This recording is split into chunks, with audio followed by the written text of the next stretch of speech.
आबनाए Hormuz का king कौन? Iran. Iran ने अपनी गिरफ्त आबनाए हुर्मुज़ पर जितनी मजबूत थी वो साबित कर दी है और दुनिया को दिखा दिया है कि आबनाए हुर्मुज़ का असल हुक्मरान, असल मालिक ईरान है। मेरा नाम अज़हर अली ख़ान है और आप देख रहे हैं आज की बात। और आज हम डिस्कस करेंगे पर्शियन गल्फ स्ट्रेट अथॉरिटी को। ये एक अथॉरिटी बना दी है आबनाए हुर्मुज़ से। अब जिसको गुजरना है इस नई अथॉरिटी से इजाज़त लेनी होगी, ईरान से इजाज़त लेनी होगी। और ईरान ने पहले एक नया नक्शा जारी किया आबनाए हुर्मुज़ का और बताया कि उसकी हदूद कहाँ से शुरू होती है, कहाँ तक जाती है, और उस हदूद को उसने बढ़ाकर दुबई तक फैला दिया और बताया कि अब दुबई से भी किसी को निकलना है तो हमारी इजाज़त से निकलेगा, यहाँ से गुज़रना है तो हमारी इजाज़त से गुज़रेगा। और अगर कोई खलीज ओमान की तरफ से आबनाए हुर्मुज़ की तरफ अप्रोच करता है तो उस तिजारती जहाज़ को भी हमारी इजाज़त से आना होगा, टोल अदा करना होगा और फिर गुजरना पड़ेगा। अब स्ट्रेट अथॉरिटी जो बनाई गई है पर्शियन गल्फ के हवाले से, उसमें उन्होंने वाज़े तौर पे कुछ हिदायत दे दी हैं ईरान ने। इन हिदायत को तमाम तिजारती जहाज़ों पर ये लाजिम है कि वो इन हिदायत पर अमल करें, और जो इन हिदायत पर अमल नहीं करेगा उसके साथ क्या सलूक होगा वो मैं आपको आगे बताता हूँ व्लॉग में। ईरान ने कहा है कि सबसे पहले आपको टोल अदा करना पड़ेगा। जब भी आप यहाँ से गुजरेंगे, जो भी तिजारती जहाज़ आबनाए हुर्मुज़ से गुजरेगा वो ईरान को तिजारती टैक्स देगा और उस टैक्स को अदा करने के बाद वहाँ से गुजरने की इजाज़त दी जाएगी। और ये टैक्स पहले उन्होंने बताया था कि ये तकरीबन 20 लाख डॉलर है, $2 मिलियन इसका टैक्स है, टोल फ़ी है जो अदा करके आप आबनाए हुर्मुज़ से गुजर सकता है कोई भी तिजारती जहाज़। इसी तरह उन्होंने ये भी बताया था कि जो भी जहाज़ टोल अदा करेगा उसको कुछ अपने तफसीलात जमा करानी पड़ेंगी ईरान के पासदारान इनकलाब को। और उसमें सबसे पहला होगा कि जहाज़ की मिल्कियत क्या है, किस मुल्क का ये जहाज़ है, जहाज़ में कितना अमला सवार है, जहाज़ पे कार्गो कितना है और उसकी नौइयत क्या है, किस किस्म का सामान लदा हुआ है उस पर। और इसी के साथ उसको बताना होगा कि उसको वहाँ से गुज़रना है तो उसका डेस्टिनेशन क्या है, कहाँ से आ रहा है, कहाँ जा रहा है, और आबनाए हुर्मुज़ से उसको गुज़रना है। ये सब तफसीलात देने के बाद उसको एक टोकन इशू किया जाएगा, एक कोड इशू किया जाएगा, और उस कोड को जब वो ईरानी पासदारान इनकलाब के साथ शेयर करेगा टोल अदा करने के बाद, तो उसको एक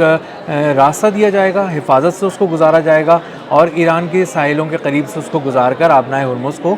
पार कराया जाएगा। ईरान के पासदारान इनकलाब, ईरान की नेवी उसको अपने हिफाजती हिसार में आबनाए हुर्मुज़ पार कराएगी। अब ये बहुत सारी चीज़ें जब उन्होंने अपनी यहाँ पर बता दी तो उन्होंने यहाँ पे ये भी बताया कि जो तिजारती जहाज़ इसमें टोल अदा नहीं करेगा उसको फ़ाइन देना पड़ेगा। जो कार्गो उसका लदा हुआ है उसकी मालियत का 20% उसको फ़ाइन देना पड़ेगा। और इसलिए अब तमाम जहाज़ों के लिए लाजिम है कि वो हर सूरत टोल अदा करेंगे, और टोल भी ईरानी करेंसी में अदा किया जाएगा, किसी और करेंसी में नहीं लिया जाएगा। पहले इस बारे में इबाम था कि शायद चाइनीज़ युआन में लिया जाएगा, शायद डिजिटल करेंसी के अंदर लिया जाएगा, और ऐसा कुछ इत्तलात आई भी थी कि इस तरह लिया भी गया था। लेकिन अब उन्होंने वाज़े और दो टोक अल्फाज में कहा है कि जो तिजारती जहाज़ आबनाए हुर्मुज़ से गुजरना चाहता है वो ईरानी करेंसी में अदायगियाँ करेगा और उसके बाद यहाँ से गुजरेगा। अब कितनी अदायगी करनी है, वो नई फ़ीस अभी तो नहीं आई, लेकिन इससे पहले वो बता चुके हैं कि $20 लाख फ़ीस अदा करके कोई भी जहाज़ यहाँ से गुजर सकता है और अपना सामान यहाँ से ले जा सकता है। अब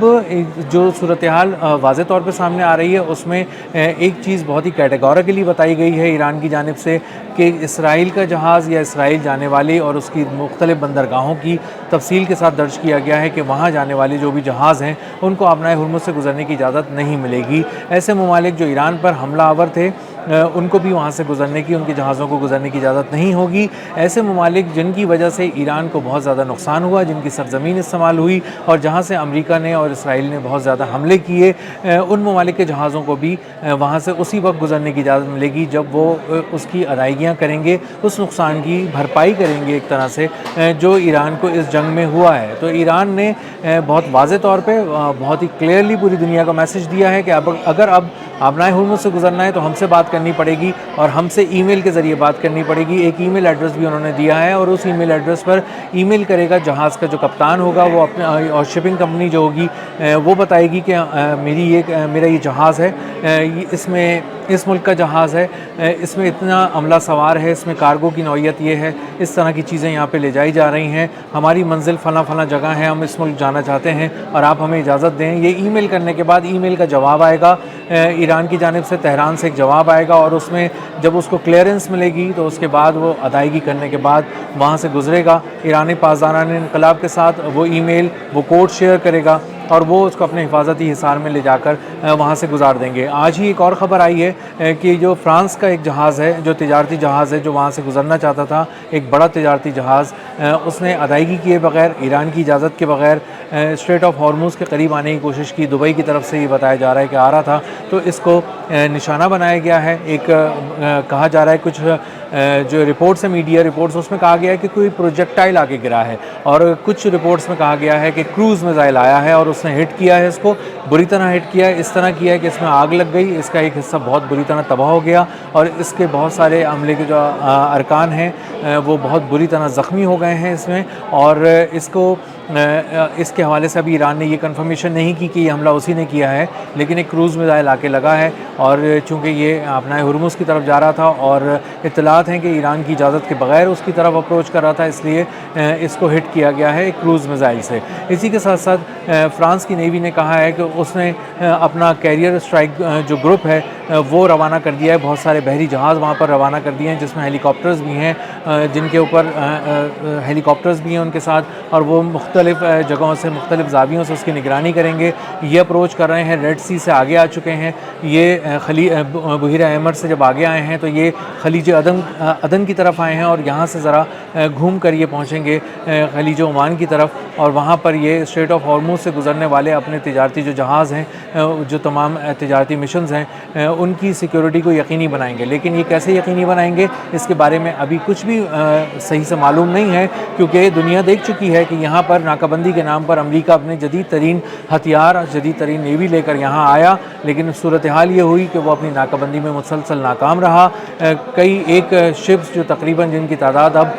تقریباً 70 سے زائد ہو چکی ہے، وہ یہاں سے گزر چکے ہیں، امریکی ناکہ بندی کے باوجود گزر چکے ہیں، ایران کی اجازت سے گزر چکے ہیں، ایران کو ٹول ادا کر کے گزر چکے ہیں، اور ایران نے جب ان کو اجازت دی اور اپنے حفاظتی حصار میں جب یہاں سے گزارا تو وہ یہاں سے گزر کر آگے جا چکے ہیں۔ تو اب واضح طور پہ ایران کی جانب سے جو پرشین گلف اسٹریٹ اتھارٹی بنائی گئی ہے، یہ اس بات کا دو ٹوک الفاظ میں اعلان ہے کہ آبنائے ہرمز، خلیج فارس اور خلیج عمان کی طرف اب ایران کا کنٹرول بہت مضبوط ہے، اس حد تک کہ اس نے اپنی اتھارٹی کا اعلان کر دیا ہے اور بتایا ہے کہ اب یہاں کا مالک میں ہوں، ہم سے بات کرو۔ ہم نے اپنی جو یہاں پہ گرفت ہے، مضبوطی ہے اور طاقت ہے، یہ ثابت کر دی ہے، امریکہ کو ناکام کر دیا ہے، اس کی ناکہ بندی کے پرخچے اڑا دیے ہیں، اور وہ یہاں پر ناکام ہونے کے بعد اب ایک طرف سمٹ کر بیٹھا ہوا ہے اور اس بات کا انتظار کر رہا ہے کہ کسی طرح کوئی مسودہ سامنے آئے اور سیز فائر کو مستقل جنگ بندی کے طور پر نافذ کیا جا سکے، اور اس بات کو اب سمیٹا جائے، اور کسی طرح اب جو آئے تھے ایران کو سرنڈر کرانے کے لیے، وہ اس وقت خلیج فارس کے پانیوں میں بھی مستقل طور پہ قدم نہیں جما پا رہے، اور مسلسل ان کے قدم لڑکھڑا رہے ہیں، اور ان کی نیوی جواب دے چکی ہے، اور ان کے جہازوں پہ حملے ہو رہے ہیں، اور ایران نے اپنی مضبوطی، اپنی گرفت، اپنی طاقت دکھا دی ہے اور ثابت کر دیا آبنائے ہرمز پہ، اور آنے والے دن بتائیں گے کہ کس طرح یہ ایران کی خوشحالی میں تبدیل ہوں گے، کیونکہ یہ سارا جو ٹول ٹیکس ہے یہ جمع ہو رہا ہے ایران کے خزانے میں، اور ایران اس وقت مستحکم ہو رہا ہے مالیاتی طور پہ، اور آہستہ آہستہ جب اس کو یہ بڑھ جائے گی اس کی تعداد ان جہازوں کی جو اسٹریٹ آف ہارموز سے گزر رہے ہیں، تو اندازہ یہ ہو رہا ہے کہ ایران تقریباً جو اپنی کرنسی میں وصول کر رہا ہے یہ ٹول ٹیکس، یہ تقریباً $80 ارب سالانہ بنے گا، اور اگر یہ $80 ارب صرف ٹول ٹیکس کی مد میں ہی بن جاتا ہے تو یہ آئل ایکسپورٹس کے علاوہ ہے، یہ دیگر جو اس کی ٹریڈ ہے اس کے علاوہ ہے، اس سے آنے والے دنوں میں ایران بہت مضبوط ہوگا، اور جیسی ہی جنگ بندی ہوتی ہے مستقل طور پہ گلف جو اسٹریٹ اتھارٹی ہے، پرشین گلف اسٹریٹ اتھارٹی، یہ مستقل طور پر یہاں پر ایک ٹول لگا کر صحیح سے وصولیاں کرے گی، اور یہاں سے گزرنے والے ہر جہاز کو اب ایران سے اجازت لینی پڑے گی۔ اب تک کے لیے اتنا ہی، ملتے ہیں اگلے ولاگ میں کسی نئے خبر، نئی تجزیے اور نئے زاویے کے ساتھ۔ اللہ حافظ۔